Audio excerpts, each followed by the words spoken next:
ইমাম হোসেন রাদিয়াল্লাহু তাআলা আনহুর মাথা মোবারককে নিয়ে চলে যাচ্ছেন বাবা। তবে মা গো এই গভীর রাতে একটু শুনেলেন মা গো, ইমানটা তাজা হয়ে যাবে মা। ইমাম হোসেনের মাথাকে কোথায় নিয়ে যাচ্ছেন বাবা গো? বল্লমের নোকের ওপরে লাগাইয়া মাথাখানাকে নিয়ে যাচ্ছেন বাবা। আর যত লোকজন ছিল সবাইকে বন্দি বানায়া হাতে হাত করে পায়ে বেরি বাবা গো পায়ে জিঞ্জির দিয়া টানতে টানতে নিয়ে যাচ্ছে। সামনে 500 জন আছে, পিছনে 500 জন আছে রে বাবা। সবাই আর নবী বংশের ছেলেরা মিডিল জায়গাতে আছে। আস্তে আস্তে চলে যাচ্ছেন চলে যাচ্ছেন চলে যাচ্ছেন। কিন্তু বেরাদার সাকিনা যখন চলতে পারে না, 7 বছরের সাকিনা চলতে পারে না বাবা গো। যখন চলতে পারে না ইবনে সাদ বলতে লাগলো এক কাজ করো, ওই সাকিনা যখন চলতে পারে না তাকে একটা উটের পিঠের ওপরে বেঁধে দাও। সাকিনাকে উটের পিঠের ওপরে বেঁধে দিয়েছেন বাবা। এবার বেঁধে দেওয়ার পরে আবার চলতে লাগলো। চলে যাচ্ছে চলে যাচ্ছে ও মা,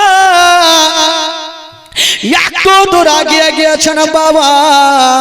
যেমনই আগিয়ে গেছেন বাবা গো, ইমাম হোসাইনের যে মাথাখানা বাবা যে বল্লমের উপরে রাখা ছিল, ওই মাথাখানা ইমাম হোসাইনের যেন বাবা জমিনে পড়ে গেল।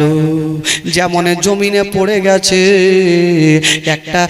একজন বাবা গো ইবনে সাদের একটা লোক গিয়া চিন্তা করলো ইমাম হোসাইনের মাথাখানা পড়ে গেছে, তাই উঠাবো আর বল্লমের উপরে রেখে দিব। যেমনই ওই দুরাচারা ইমাম হোসেনের মাথাকে টান দিচ্ছে গো, ইমাম হোসেনের মাথা যেন ও উঠাতে পারে না। আবার একটা লোক চলে আসলো, উনিও মাথা তুলতে পারে না। আবার একটা লোক চলে আসলো, উনিও মাথা তুলতে পারে না। মা গো একটু ধ্যান দিন বাবা, কেন ইমাম হোসেনের মাথা উঠে না? কি রহস্য ছিল রে বাবা, কেন উঠে না? শুনেন বাবা গো, ইমান তাজা হয়ে যাবে মা। বাবা গো যখন মাথা উঠে না, দূর থেকে একটা দুরাচার দুশ্মন, যেটা হলো বাবা ওই কি বলে মারওয়ান, মারওয়ান আর ওইদিকে সীমার পাপি বাবা গো একটু কাছে চলে আসলো। সীমার পাপি বলল, তোমরা একটা হোসেনের মাথা তোমরা এতজন মানুষ তুলতে পারে না, কেন পারো না? কেন পারো না? তোমরা কয়েকজন মিলে তুলো। বাবা গো ইমাম হোসেনের মাথা বেশ কয়েকজন ধরে টান দিচ্ছে, কোনো মতেই যেন মাথা উঠে না। এবার ওই কি বলে ওই যে ওখানে বেরাদার ওই সীমার পাপি বলতে লাগলো, এক কাজ করো, তোমাদের মাথা তুলতে পারবে না, এবার তোমরা সরে যাও সরে যাও, এবার আমি মাথাটা তুলে দেব। সহজ কথা নয় বাবা। ইমাম হোসেনের মাথা যেমনই বাবা গো ওই যেন সীমার পাপে বাবা গো মাথাখানা ধরে যেমনই টান দিচ্ছে, কোনো মতে ইমাম হোসেনের মাথা উঠে না। বাবা গো কত লোকজন টান দিচ্ছে, কোনো মতে মাথা উঠে না। এবার বাবা গো ওই সীমার পাপি মনে মনে ভাবলো, এ তো আমার প্রেস্টিজের ডাউন হয়ে যাবে, আমার মান সম্মান হারিয়ে যাবে, যেতে এত লোকজন থেকেও ইমাম হোসেনের কি বলে মাথাটা তুলতে পারলো না। ওই বাবা গো সীমার পাপি বলতে লাগলো, ও লোকজনেরা শুনে নাও, কেউ তোমাদের তুলতে হবে না, তোমাদের তুলতে হবে না। তোমাদেরকে একটা কথা বলে দিই, এবার যে লোকটা ইমাম হোসেনের মাথা তুলবে, আমাদের মধ্যে কেউ নাই যে ইমাম হোসেনের মাথা তুলবে, কিন্তু আমাদের দলের মধ্যে একজন আছে গো, উনি যদি হাত দিয়ে দেয় তবে মাথা উঠে যাবে। সেটা হলো নবী বংশের একটা ছেলে, যার নাম হলো জয়নাল আবেদিন। জয়নাল আবেদিনকে বলো, তাহলে মাথাটা তুলতে পারবে। ওই সীমার পাপি বলেছিল ও জয়নাল আবেদিন, জয়নাল আবেদিন চলে আসলো। বাবা হাঁটতে পারে না, হাঁটতে পারে না বাবা গো। 34 দিন জেলের মধ্যে থেকে শুধু যেন হাড্ডি হাড্ডি দেখা যায়, শরীরে কোনো মাংস নাই। জয়নাল আবেদিন চোখটা খুলতে পারে না। বলতে লাগলো সীমার পাপি, আচ্ছা বলো বলো কেন আমাকে ডাক মারো? সীমার পাপি বলতে লাগলো, জয়নাল আবেদিন এই যে তোমার আব্বার মাথা জমিনে পড়ে গেছে, তোমার আব্বার মাথাটা তুমি তুলে দাও, তুমি ছাড়া কেউ পারবে না। তবে জয়নাল আবেদিন বলল, কেন, আমার মধ্যে কি আছে, আমি কেমন করে তুলতে পারবো? সীমার পাপি বলতে লাগলো, আমি জানি হয়তো তুমি জাদু করে দিয়েছো, এই জন্য আমরা 500 জন মানুষ চেষ্টা করলাম, তোমার আব্বার মাথাটা তুলতে পারলাম না। বাবা গো, ও মা বোনেরাই আমার, এবার জয়নাল আবেদিনকে বলল, এক কাজ করো, তুলো। জয়নাল আবেদিন বলল, না, আমি তুলতে পারবো না। এবার বাবা গো, সীমার পাপি বলতে লাগলো, ও জয়নাল আবেদিন, তুমি যদি মাথাটা না তুলো, তবে যত তোমাদের আহলিয়ারা আছে, যত মেয়েরা আছে, সবারই উপরে আমরা আক্রমণ করব, আরো তাদেরকে মারবো। যদি তোমরা বাঁচতে চাও তবে মাথাটা তুলে দাও। জয়নাল আবেদিন বলল, ঠিক আছে, ঠিক আছে, তোমরা চিন্তা করো না, একটু তোমরা দূরে সরে যাও। জয়নাল আবেদিন চোখে পানি নিয়ে কাঁদতে কাঁদতে বাপের সামনে দাঁড়িয়ে গেছে।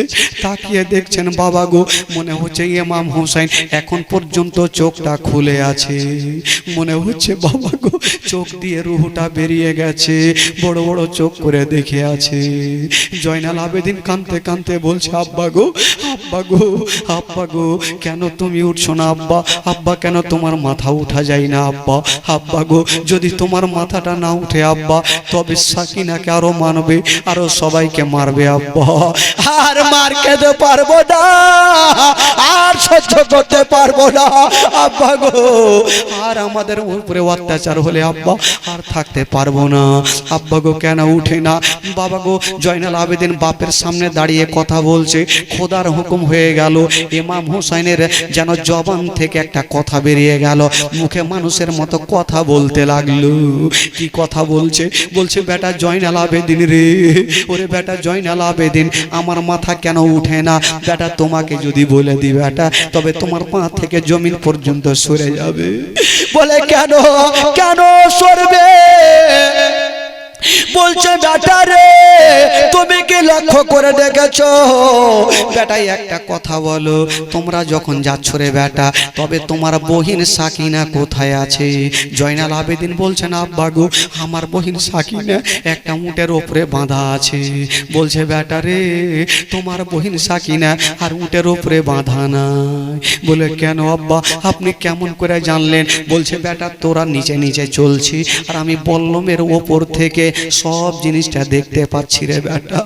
বেটা রে, সাকিনা নাই রে বেটা, নাই। বলে, আব্বা কেমন কথা বলছেন, কি হইল? বলছে, বেটা রে, এই জন্য নাই, তোমার বহিন সাকিনা যেই উটের উপরে বাঁধা ছিল, সাকিনা ছটপট করে করে কাঁদছিল, কিন্তু যখন যে দুরাচার উটের উপরে বসে যখন উট চলছিল না, তখন চাবুক চালাচ্ছিল, ওই চাবুক খানা উঠের পিঠে পড়েনি, সাকিনার পিঠে পড়ে গেছে। সাকিনার পিঠে ঝাঁঝরা ঝাঁঝরা হয়ে গেছে।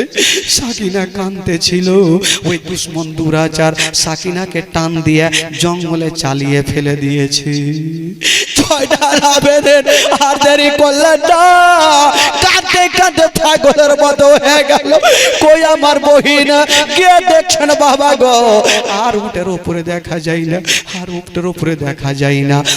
বলছেন, ফুফুজান গো, জাইনাবকে বলছে, ফুফুজান, আমার বহিন সাকিনা কোথায় গেল?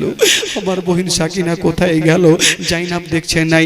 জাইনাব বাবা গো ছুটতে আরম্ভ করেছে, জঙ্গলের দিকে যাচ্ছে।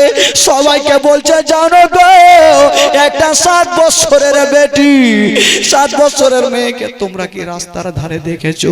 কেউ বলতে পারে না, কেউ বলতে পারে না। বাবা গো, জাইনাব কাঁদতে কাঁদতে একটা গাছের তলাতে গিয়ে দেখছেন একজন বোরখা পরে, বাবা গো সুন্দর করে বোরখা পরে একটা গাছের তলাতে বসে আছে। যেমনই একজনকে গাছের তলাতে বসে আছে, জাইনাব বলতে লাগলো, কে আছো গো? বোরখা পরে কে আছো? কে আছো আমার জানার দরকার নাই, তবে তুমি একটা কথা বলো, এই গাছের তলাতে আশেপাশে একটা 7 বছরের মেয়েকে দেখেছো? এই কথা বলতে নেই বাবা, ওই বোরখার ভিতর থেকে সাকিনাকে বের করে দিয়ে দিল। কেমন করে বের করেছে বাবা গো? কে বার করিল? ও যুবকেরা শোনেন গো বাবা গো, ওই বোরকার ভিতরে গেছিল বাবা গো, যেমনই নেকাবটা তুলেছে বাবা, ওটা অন্য কেউ নয়, বোরকার ভিতরে যে মেয়েটা বসে আছে ওটাই হলো বিবি ফাতেমা, ওটাই হলো বিবি ফাতেমা। জাইনাব মার বুকে লেগে গেছে, জাইনাব মার বুকে লেগে গেছে। মা গো, মা সব শেষ হয়ে গেল, মা বরবাদ হয়ে গেল মা। বাবা গো, যখন সাকিনাকে ফেলে দিয়েছিল মা ফাতেমা সাকিনাকে উঠিয়ে গায়ের ধুলাগুলা ঝেড়ে পরিষ্কার করতেছিল।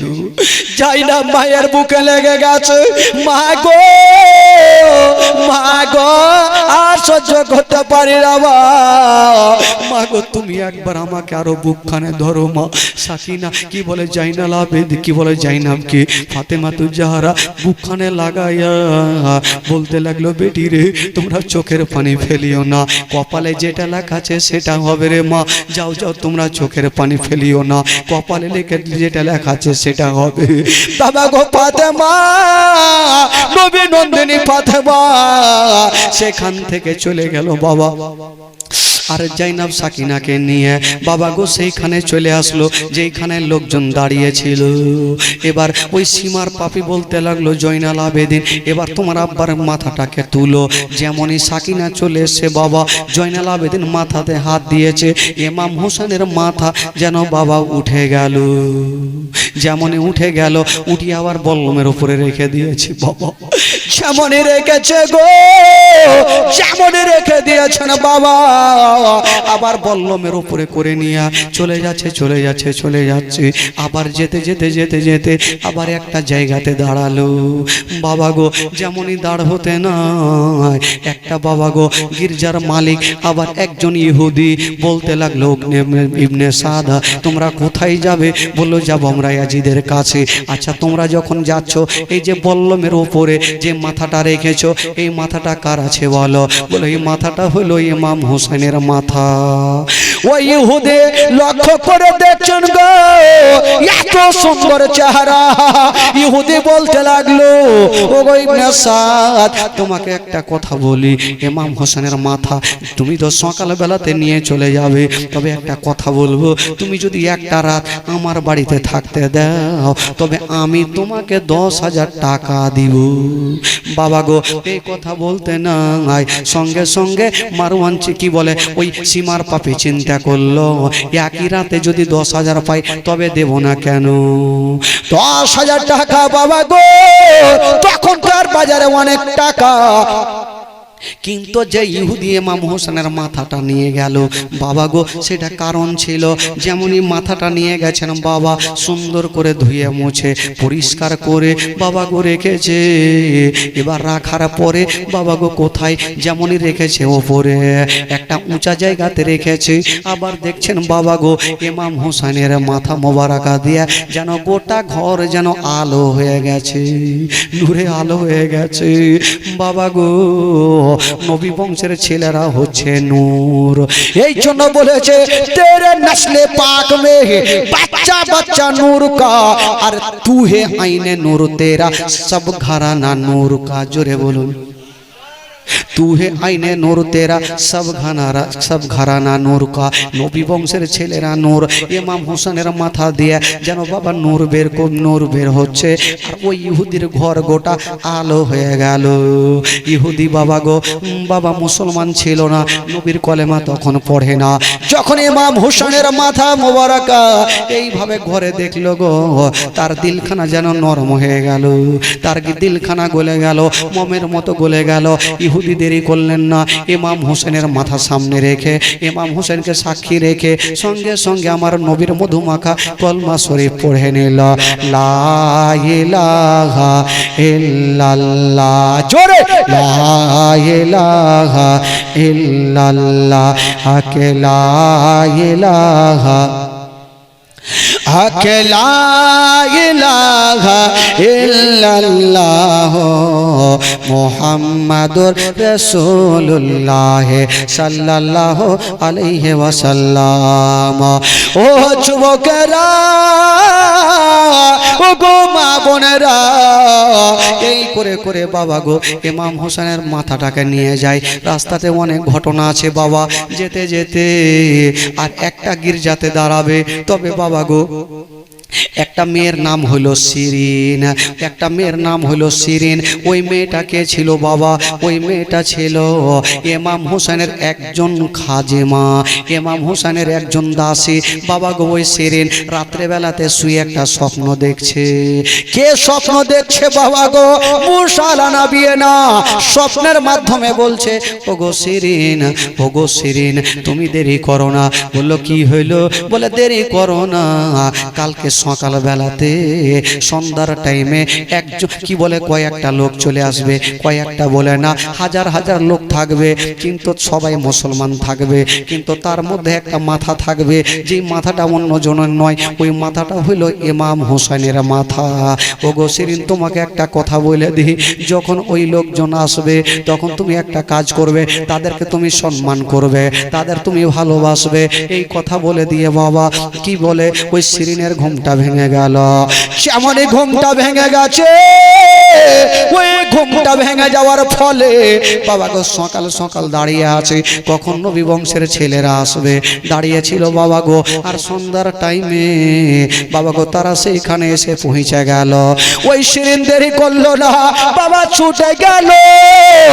আর যারা যারা শুয়েছিল, যারা যারা শুয়েছিল গো বাবা গো, ওই ইমাম হোসেনের চাহনেওয়ালা, ইমাম হোসেনের আহলিয়ারা যারা যারা ছিল বাবা গো, ওই শিরিন দেরি করলো না, তাদেরকে সম্মান করতে হবে। কি করেছিল রে বাবা? এই এক গিলাস পানি নিয়ে, কি বলে এক পেয়ালা পানি নিয়ে তাদের সামনে গিয়ে দাঁড়িয়ে গেল। যদি তাদেরকে পানি পান করিয়ে দিই, আজকে নবী বংশের ছেলেদের যদি পানি পান করিয়ে দে, তবে কাল হাসরের মাঠে হাউজে কাউসারের পানি পেয়ে যাব। নবী বংশের ছেলেদের যদি সম্মান করে দিই, কাল হাসরের মাঠে আমি এমনি এমনি সম্মান পেয়ে যাব। বাবা গো শিরিন দেরি করলো না, বাবা গো পানিখানা নিয়ে গেল আর সাকিনার সামনে রেখে দিয়েছে। বলছে সাকিনা রে, এই যে পানিখানা পান করো। সাকিনা বাবা গো মুখে কথা বলতে পারে না, শুধু চোখ দিয়ে পানি। সাকিনা বলছে, কে আছো গো? কে তুমি আছো গো? আমি কোনো মতে পানি পান করব না, আমি কোনো মতে পানি পান করব না, আমি পানি পান করব না। বাবা গো 7 বছরের সাকিনা কেঁদে কেঁদে এত বাবা শুকিয়ে গেছে, শরীরে একটু মাংস নাই।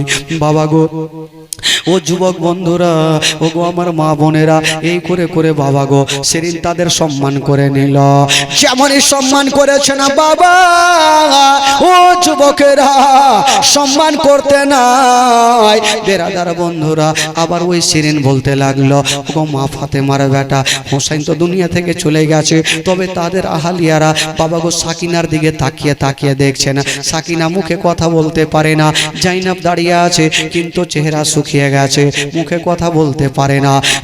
উম্মে কুলসুম মুখে কথা বলতে পারে না। তাদেরকে হাঁটিয়ে নিয়ে যাচ্ছে বাবা গো। জেলের মধ্যে ছিল কতদিন? ছিল বাবা 34 দিন। আর সেখান থেকে যাবে বাবা, লাগবে কতদিন? লাগবে বাবা গো 28 দিন। 28 দিনে ইয়াজিদের কাছে পৌঁছে যাবে। তবে বেরাদার বন্ধুগণ, বাবাজি আমার মা বোনেরা, এবার ওখান থেকে বেরিয়ে গেল। আবার যেতে যেতে যেতে যেতে আবার একটা জায়গাতে রাত লাগলো। যেমনই রাত লাগলো গো বাবা গো, যেমনই রাত লাগতে যাবে, আবার সেই জায়গাতে একজন ইমাম হোসেনের মাথাটা রেখেছিল। তোদেরকে 10,000 টাকা দিয়েছিল, এবার 10-20 টাকা বাবা গো ওই সীমার পাপে চিন্তা করলো, এই টাকা আমার মালিক ইয়াজিদকে আমি দিব না, আমি দিব না। আমরা যত লোকজন আছি আমরা সবাই ভাগযোগ করে নিব, ভাগ করে নিব। বাবা গো তারা যখন ওই টাকার জন্য ব্যাগে হাত ভরে, যেমনই হাত ভরেছেন বাবা, ওই টাকা না নাই, সমস্ত টাকা যেন ঠিকরা হয়ে গেছে, সমস্ত টাকা কয়লা হয়ে গেছে। আরে নবী বংশের ছেলেকে ইমাম হোসেনের মাথার বিনিময়ে তুই টাকা নিয়েছিস বাবা গো, সমস্ত টাকা নাই, সমস্ত টাকা যেন কয়লা হয়ে গেছে। বেরাদার বন্ধুগণ বাবা, ও গো আমার মা বোনেরা, আর একটা কথা বলে দিই বাবা, এবার যখন তারা পেল না, এবার ইমাম হোসেনের মাথা নিয়ে আবার যেন চলতে লাগলো বাবা। এবার চলতে চলতে যেতে যেতে বন্ধুরা জয়নাল আবেদিন জ্বরে জ্বালাতে কাঁপতে কাঁপতে একবার জমিনে পড়ে গেল। যেমন জমিনে পড়ে গেছে, মা গো জাইনাব দৌড় দিয়ে চলে আসলো, বেটারে বেটা তোমার কি হলো বলো। জয়নাল আবেদিন বলছেন, ফুফুজান আর আমি আর চলতে পারি না বাবা গো, নবী বংশের ছেলেদের এত কষ্ট দিয়েছিল, এত কষ্ট দিয়েছিল বাবা গো, বলে শেষ করা যায় না রে বাবা, এত কষ্ট দিয়েছিল। জয়নাল আবেদিন চলতে পারে না, জমিনে পড়ে গেছে। তবে বেরাদার যেইভাবে সাপ খেলা দেখা হয় আর লোকজন সাপ খেলা দেখে, সেই মতো তারা সাপ খেলা দেখছে, তাদের দিলে দয়া হয় না, ময়া হয় না বাবা গো আমার মা বোনেরা। এবার জয়নাল আবেদিন যখন পড়ে আছে, সাকিনা এক পা দুই পা করে চলে আসলো। ভাইয়া গো ভাইয়া, কি হলো ভাইয়া, তাড়াতাড়ি উঠে যাও, তুমি যদি তোমার যদি কিছু হয়ে যায় তবে হোসাইনি সিলসিলা মিটে যাবে, তোমার যদি কিছু হয়ে যায় তবে হোসাইনি সিলসিলা মিটে যাবে। ভাইয়া গো চলো, আমাদেরকে নিয়ে চলো। বেরাদার বন্ধুরা, ও গো মা বোনেরা, সাকিনার চোখের পানি মুছে দিয়া জয়নাল আবেদিন বলেছিল, বহিন সাকিনা রে, তুমি চোখের পানি ফেলিও না, তুমি কান্দিও না, আমি সব সহ্য করিব, কিন্তু তোমার চোখের পানি সহ্য করব না। বাবা গো আমার ভাইরা, আমার মা বোনেরা, একের পর এক বাবা ঝরঝর করে কাঁদছে। এই বাবা গো চলতে চলতে পৌঁছা গেল কোথায়, ইয়াজিদের রাজধানী দামেস্করে পৌঁছে গেল, ইয়াজিদের কাছে পৌঁছে গেল। যেমনই পৌঁছে যেতে নাই বাবা গো, নবী বংশের ছেলেরা যারা যারা ছিল সবাইকে এক জায়গাতে রেখে দিয়েছেন বাবা, সবাইকে এক জায়গাতে রেখেছে। তবে এক জায়গাতে যে রাখলেন, জয়নাল আবেদিনের কি হলো, সাকিনার কি হলো, তাদের কি হয়েছিল, জাইনাবের কি হলো, উম্মে কুলসুমের কি হলো। রাত্রি বেলাতে জয়নাল আবেদিন কাকে জানেন, ইয়াজিদকে বলছেন, ওগো ইয়াজিদ, আমার চারটা শর্ত আছে। কি শর্ত? প্রথম শর্ত হলো, আমরা যতজন আছি আমাদেরকে সবাইকে সহি সালামাতে মদিনায় পৌঁছে দিতে হবে। যখন হবে এবার খুতবার জন্য জয়নাল আবেদিনের আগের দিন বলে দিয়েছিল, ওগো ইয়াজিদ, ওই শুক্রবারের জুম্মার খুতবা আমি দেব, নামাজ আমি পড়াবো। কিন্তু বেরাদারা, ওই নামাজ পড়াবার আগে, খুতবা দেওয়ার আগে, ওইদিকে মারওয়ান ভাবলো, ওইদিকে সীমার পাপি ভাবলো, যদি ওই জয়নাল আবেদিন উঠে যায় তবে জানি না হয়তো আমাদের কথা বলে দিতে পারে, আমাদের কথা বলে দিতে পারে, তা করব না, জয়নাল আবেদিনকে খুতবা পড়তে দিব না।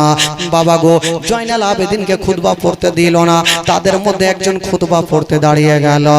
যেমনই দাঁড়িয়ে গেছে বাবা, ও যুবকেরা, খুতবা পড়ার পরে বক্তব্য যখন দিচ্ছেন বাবা, ইয়াজিদের নাম করছে, কিন্তু ইমাম হোসেনের কোনো নাম করে না, ইয়াজিদের নাম করে, জয়নাল আবেদিনের নাম করে না, আহলে বাইতের নাম করে না। এবার জয়নাল আবেদিন দাঁড়িয়ে গেল, দাঁড়িয়ে যে বলতে লাগলো, ও ইয়াজিদের সৈন্যরা, ও গো সীমার পাপী, ও গো মারওয়ান, তোমাদের একটা কথা বলে দি, তোমরা মিথ্যা কথা বলো না, নবী বংশের ছেলে আমরা মিথ্যা কথা বলি না, তোমরা সমস্ত মিথ্যা কথা বলছো। ইয়াজিদকে বলতে লাগলো, ও গো ইয়াজিদ, আমি তোমাদেরকে বলেছিলাম, কথা করেছিলাম, ওয়াদা করেছিলে তুমি যে খুতবার জুমার কি বলে খুতবা আমি দেব, আমি বক্তব্য দেব, আমি নামাজ পড়াবো, আমাকে দেওয়া হইল না কেন? কিন্তু মসজিদের ভিতরে যত মাস্তানেরা ছিল সবাই চলে এসেছে, মুখতার সাকাফি যত মাস্তানগুলা ছিল সবাই চলে এসেছেন বাবা। এবার আসতে নাই, সবাই বলল ঠিকই তো কথা, এমা কি বলে জয়নাল আবেদিনকে কেন দেওয়া হইল না, তাকে তাকে খুতবা পড়তে কেন দেওয়া হইল না?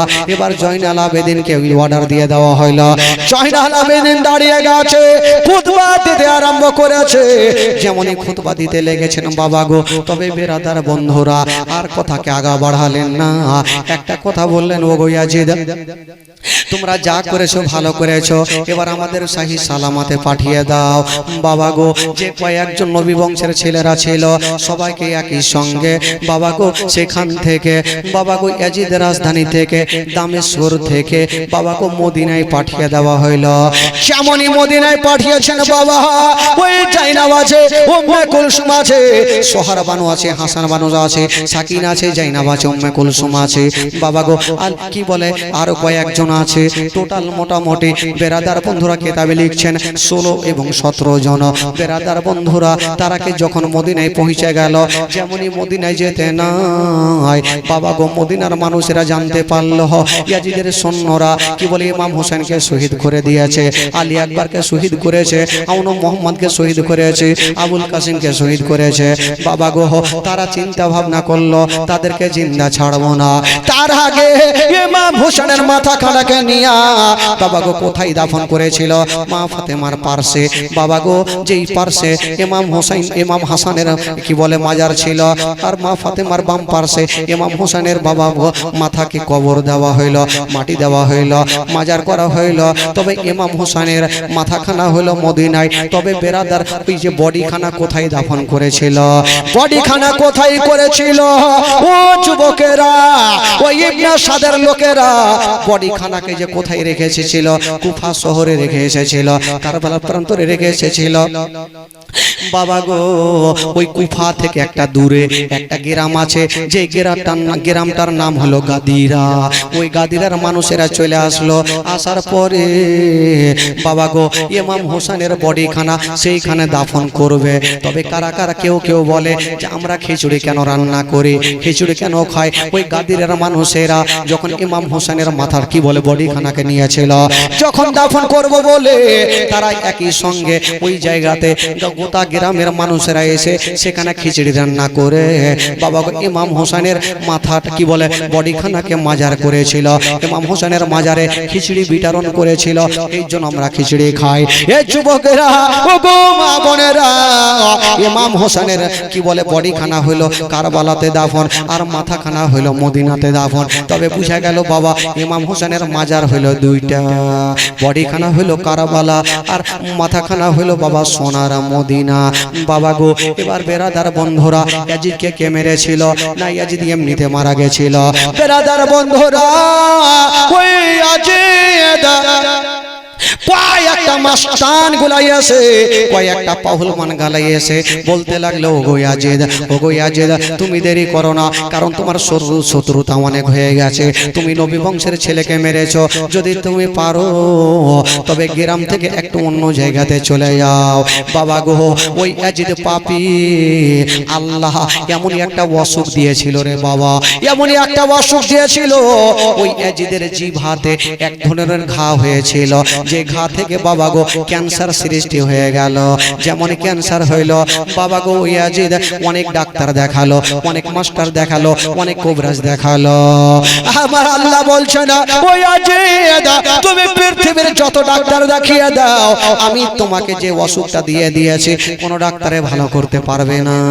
বাবা গো ইয়াজিদকে বলতে লাগলো যাও যাও তুমি একটু বাইরে ঘুরে ঘুরে দেখো কোনো ওষুধ পাও কিনা। বাবা কিছু লোকজনকে নিয়ে কানতে কানতে বাবা খাওয়ার পানি ছেড়ে দিল, শরীর শুকিয়ে যেতে লাগলো। ওই অবস্থায় বাবা গো ইয়াজিদ চলতে লাগলো জঙ্গলের দিকে। যেতে যেতে বন্ধুরা সামনে একটা হরিণ দেখা গেল। ইয়াজিদ পাপে ওই হরিণের পিছে ছুটতে আরম্ভ করলো। ইয়াজিদের পিছনে যারা যারা ছিল তারাও ছুটতে লাগলো। কিন্তু কি হয়ে গেল ঘটনা, যারা ইয়াজিদের পাশে যেতে ছিল তারা অনেক জায়গাতে এক জায়গাতে দাঁড়িয়ে থেকে গেল, আর ইয়াজিদ তাদের ওই হরিণের পিছনে ছুটতে লাগলো। কিন্তু বেরাদার ইয়াজিদ একাই হয়ে গেল, আর লোকজন একা কি বলে এক জায়গাতে থেকে গেল। যেমনই যেতে নাই ইয়াজিদ পিছনে ঘুরে দেখছে বাবা, কাউকে দেখা যায় না, কে কোথায় গেল দেখা যায় না। ইয়াজিদ যেন কাঁদতে আরম্ভ করে দিল। বাবা গো কাঁদছে, গোটা জঙ্গলে অন্ধকারে থাকতে পারে না, কাঁদতে কাঁদতে বাবা গো কি বলে চোখ গলা ফুলে গেছে। বেরাদার বন্ধুরা, ইয়াজিদের মনের ধারণা আমি এখান থেকে তাদের কাছে পালিয়ে যাব, আমার সঙ্গীদের কাছে পালিয়ে যাব। যেমনই আসছে বাবা গো, হঠাৎ করে একটু আসতে নাই একটা যেন কি বলে আগুনের যেন কি বলে দেওয়াল উঠে গেল, আগুনের দেওয়াল উঠে গেল। আর যেমনই আগুনের দেওয়াল উঠে গেল, সেখান থেকে পার হতে পারে না, ইয়াজিদ যেতে পারে না। চতুর্দিকে আগুনের দেওয়াল হয়ে গেল, ইয়াজিদ যেতে পারে না।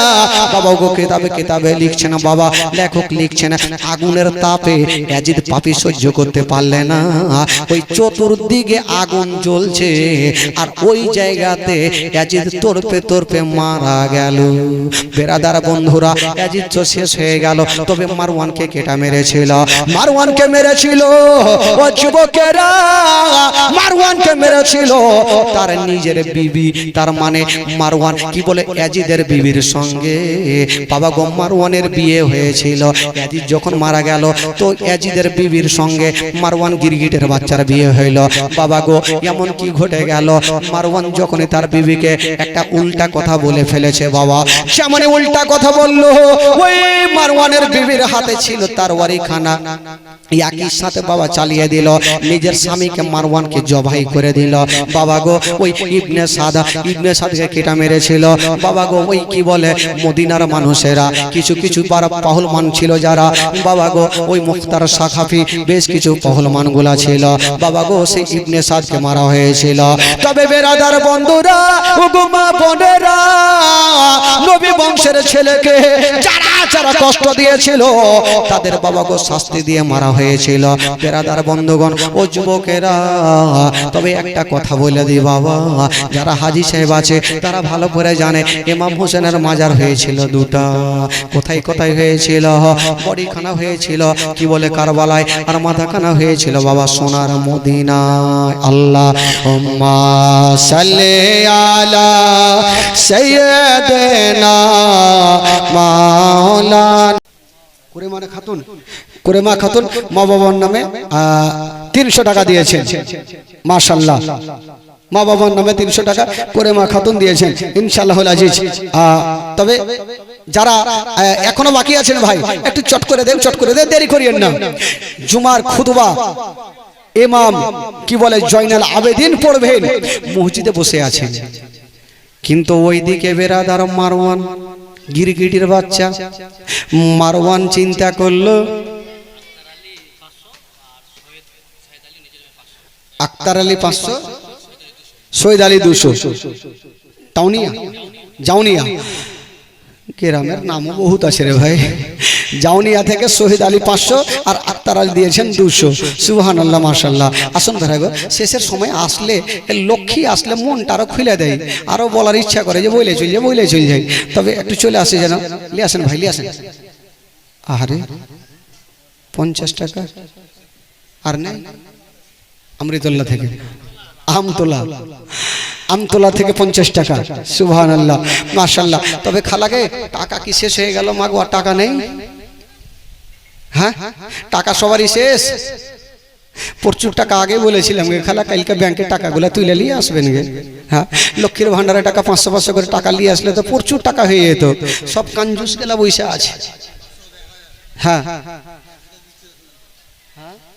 লক্ষ্মীর ভান্ডার থেকে 1000 দেখছে। হ্যাঁ, 1000 দেখছে, 500 টাকা হলে শাড়ি লেগে রেখে দিবে, 500 টাকা তো দিত।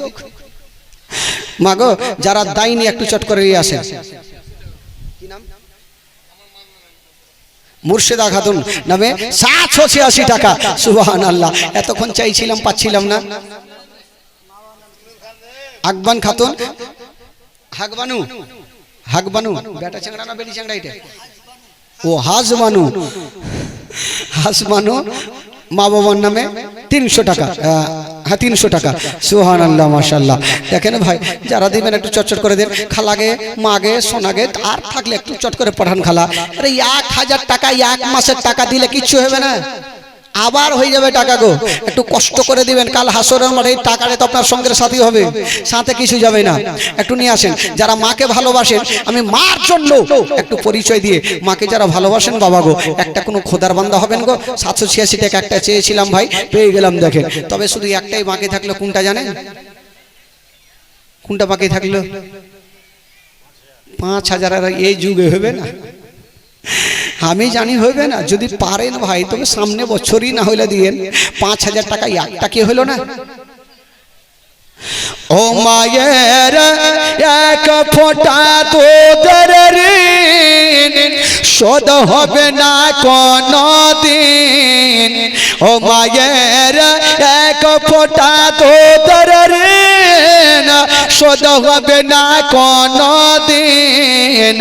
জন্ম জন্মন তোরে করিলে সাধনা, দয়াবতে দরদিনী মা, দয়াবতে দরদিনী হয় আমার মা, দয়াবতে দরদিনী মা। সন্তান ভূমিষ্ঠ হলে পরে মানাই তারে কোলে তুলে, কষ্টের কথা মায়েরার মনে থাকে না। আবার একটি সন্তানের দায় কত মাঝ প্রাণ হারায়। সালেমা খাতুন মা বাবার নামে 300 টাকা ভাই। ওই আরো ছাড়, আরো ছাড়। টাকা প্রচুর লিয়েছে, দেয় না, সব লুকিয়ে রেখেছে। খালা টাকাই একটা বাড়ি নিয়ে যায় না, সব যেটি লিয়েছে সাইনতে শুনতে দিয়ে যান, একটাও ঘুরিয়ে নিয়ে যাবেন না বাড়ি, যেটি আছে সবাই দিয়ে যান। বেরাদার বন্ধুগণ, বাবাজি আমার ভাইরা, তো আমার মা বোনেরা দিয়েছে, আমার মা বোনেরা প্রচুর দান করে, সোনা মা কইজা মা আপনারা প্রচুর দান করেন। খালা একজন 500 টাকা দিয়ে পাঠান তো, খালা নাম করছি, 500 টাকা দিয়ে পাঠান, চট করে দেরি করে না দিয়ে পাঠান। প্রথম মাসের 16 দিকে লক্ষ্মী ভান্ডারের মেসেজ ঢোকে, প্রথম মাসের 16 দিকে লক্ষ্মী ভান্ডারের মেসেজ ঢোকে। পাড়ায় পাড়ায় গিয়ে তারা মেসেজ কে করেন উদ্ধার।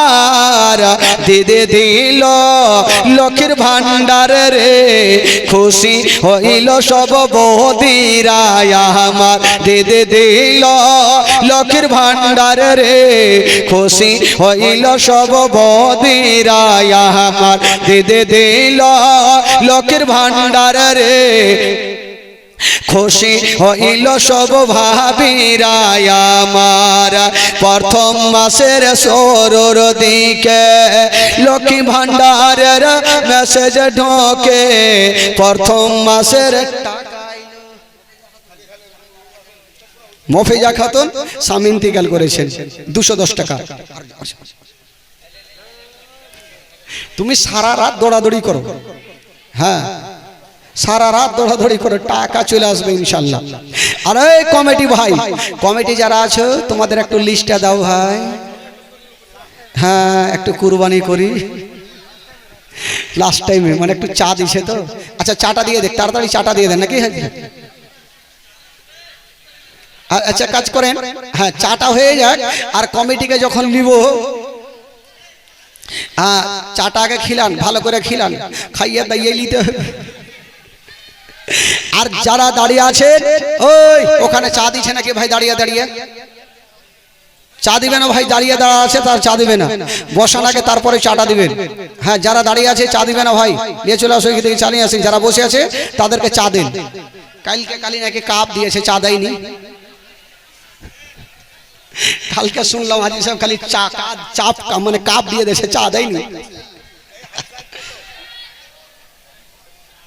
আচ্ছা নামগুলা একটু বলছি ভাই, বাপরে নাম অত বিশাল।